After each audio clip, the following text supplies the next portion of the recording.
If Jesus were to say, Reverend Thorne, who do you say that I am? What would you say in response? Oh, wow. How many sermons can you preach on one Sunday? Because this Sunday's narrative lectionary text might just make you ask that question. We're covering a whole lot here. We are at Mark chapter 8, verse 27 through chapter 9, verse 8. A nice, interesting, asymmetrical breakup, but we got a few stories. Reverend Thorne, do you know the stories? I think you do off the top of your head. What does this text cover? Well, there's who do you say that I am? Yep, yep. There's the way of the cross.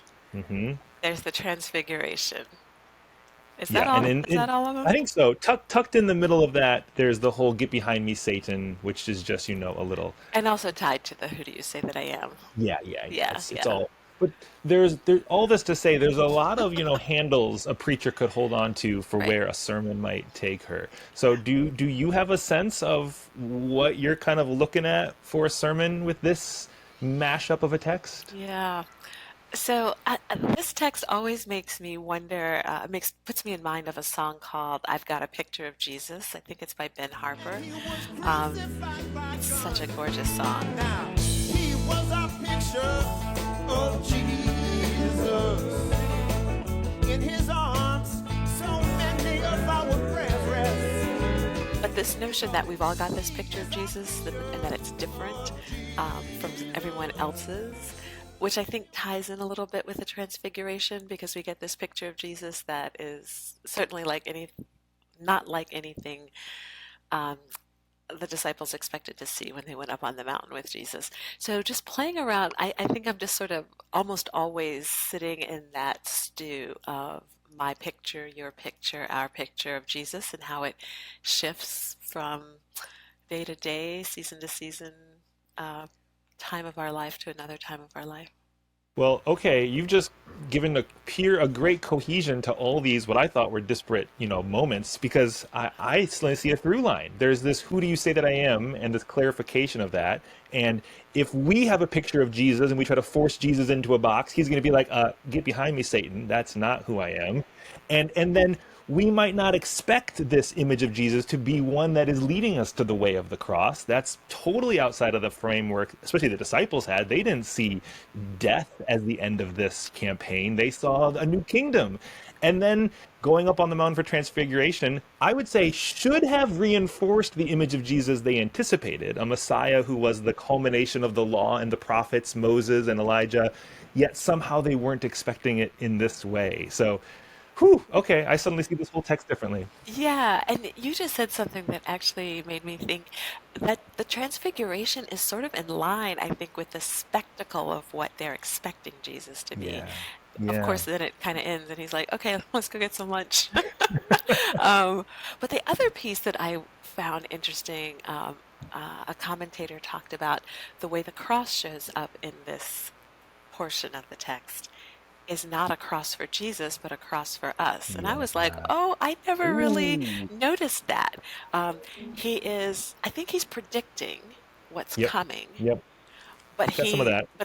the cross is ours, not his. And I was like, oh, that's interesting and really will preach. And also speaks to that picture of Jesus as well, because if you're thinking horses and majesty and the spectacle of transfiguration. No, actually, it's this cross, and it's for you, and it's heavy and hard.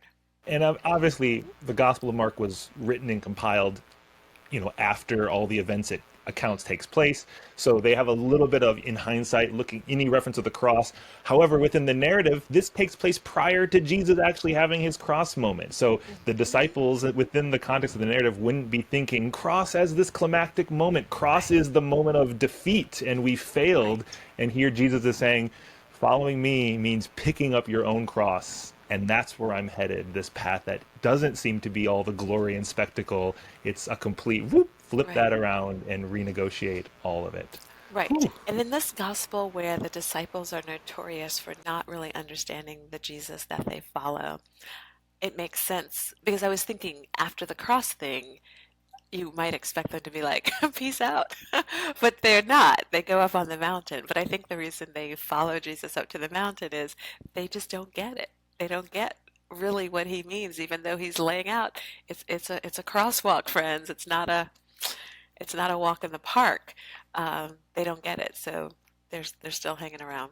Okay, so that question Jesus asks at the beginning, who do you Hmm. say that I am? Where we get lots of different answers. Some Right. say John the Baptist, some say Elijah, and who do you say? And Peter finally has a moment of clarity and gets it right. But I just want to look at the question, who do you say that I am? I feel like that's a question that is in the air around us, and so many versions of Christianity are offering their answer of who Jesus is. And perhaps a church like Riverside, with a more progressive and liberation theological approach, we might answer it differently. How do you see that question being answered broadly? Who do Christians at large say that Jesus is? Who does the world say that Jesus is? And then how does that align or get contrasted with what we do at Riverside? Mm. I mean, I'm looking down and shaking my head because I think we're no different from the disciples in many ways. We've got these pictures, and we say these things, but our actions show that we don't really believe it. Like, Mm, the first thing that came to mind is Jesus is sovereign, Jesus is Lord. But we don't act like Jesus is actually sovereign or Lord, um, as evidenced by, the way we're treating neighbors, or so casual and careless with our own lives, the lives of other people, how quick we are to dehumanize and demonize one another. Um, so who do we say Jesus is? That could actually be a really interesting way to start the sermon, is to actually talk about, we actually don't think much of Jesus. We don't think he's very powerful. We clearly are not heavily influenced by what he said or taught.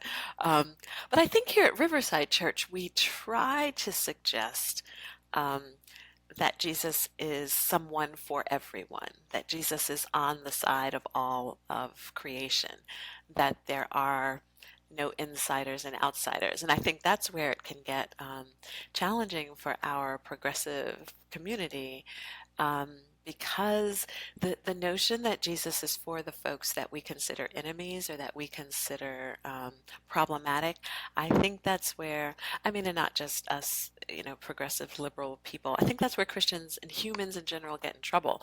Um, we want all of the good things that Jesus is for ourselves and our kin, but we yeah. don't want it for whoever the other people are.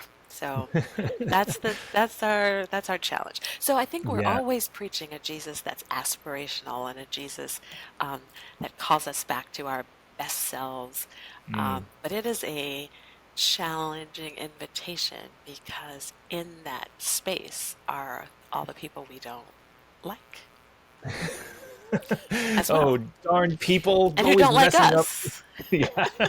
So, It makes me think of Mahatma Gandhi's quote, I like your Christ, I do not like your Christians. Your Christians are so unlike your Christ. And I think too often, we don't reflect the Jesus, like you say, we aspire to see and to hold. And that muddies the waters of who do you say that I am? Well, especially in our world today, if we're the body of Christ, if we're this image of God, the way people see God and experience Jesus is through people, us.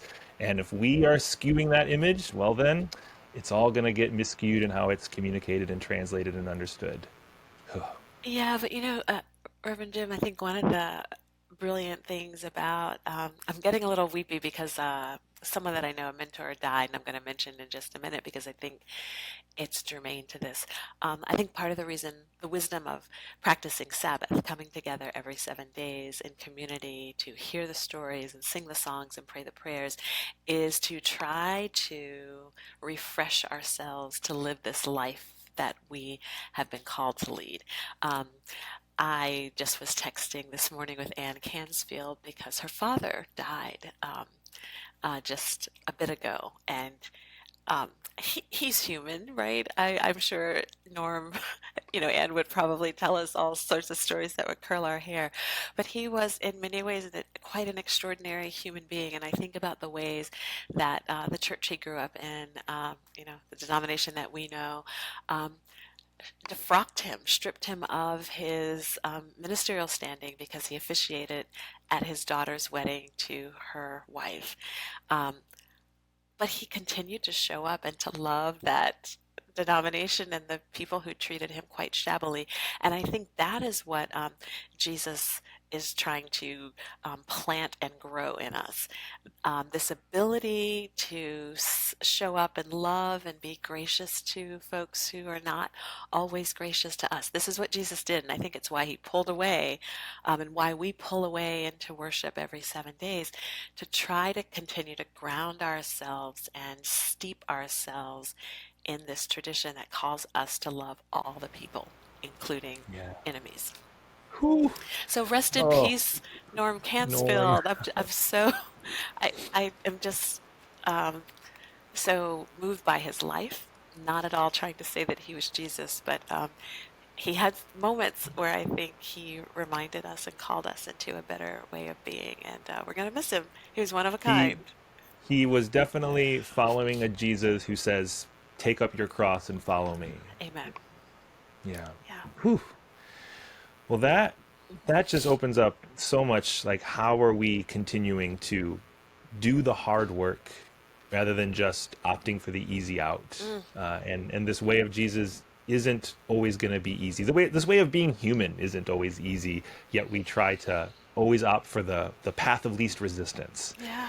I mean, hardly ever easy, right? I mean, I just even today. I mean, it's 9:45 in the morning, and just coming here, just the thoughts in my head, I'm tired and this person's looking at me funny and there's not a seat on the subway. Just all of the different little things, not to mention the huge um, things of life. But I love the ebb and the flow. Every 7 days we get another chance to come and be reminded, to come and be invited, to come and say, okay, I've got another chance to try and get me and my passions and frustrations under some sort of control. Yeah. Well, maybe to end, I'd be curious for everyone watching, listening, to leave a comment with their response to Jesus' question, "Who do you say that Yes. I am?" Yes. Yes. And maybe how would you answer that? If Jesus were to say, "Reverend Thorne, who do you say that I am?" What would you say in response? Oh, wow. My mind turned immediately to our theme for Lent, which is love poured out. And I think that is um, top of mind. That's who Jesus is. Just well, I was going to say always giving, but I pulled back because he wasn't always giving. I mean, he pulled back, Yeah. he pulled away, he paused to pray, and I think there's something in that. So I think Jesus is this ebb and flow, not that his Mm, love ebbs and flows, but he ebbs and flows so that he can be love poured out. yeah. And I think that image, that metaphor is my picture of Jesus right now. That's a good one. Yeah. That's a How good. I mean, about it's the you? whole. Well, ooh, who do I say that Jesus is? I would say that he is radical love, Mm, always present with people, meaning radical at the roots, so yeah. at the very ground. None of this like what we turn it into, but present with people. And again, like we've been saying, all the people, not just my people or the Mm, people I like. yeah. When Jesus says love your neighbor isn't just the people who look like you, talk like you, think like you, believe like you, pray like you. In fact, Jesus' message is your neighbor is the people who don't. It's the people who vote Right. different, who pray different. Exactly. So I think recognizing Jesus is with those people. And I need a Jesus like that who isn't just, on my side. Jesus isn't just my homeboy. Jesus is so Right. is everyone. So I need a Jesus to remind me that the world is bigger than my seemingly enlightened worldview. So Right. Right. that's who I would say Jesus is. But I like your answer too. Yeah, no, I love your answer as well. I think it's what calls us back to the text and hopefully keeps us reading the Bible, that hopefully keeps us in um, religious community. We were in a Beyonce and the Hebrew Bible study last night, and I'm telling you, to be in community with people, chewing on, wrestling with, questioning, having aha moments about the text. I mean, there isn't a better place to be than in community with folks in dialogue about what it means to love this God, this Yeah. Jesus that we follow, testing you, stretching you, totally turning you upside down with insight and wisdom. And we did it last night through the lens of women and women of color, Black women in particular. But so many insights and just giving a God that just stretches and expands and is richer and deeper and funnier.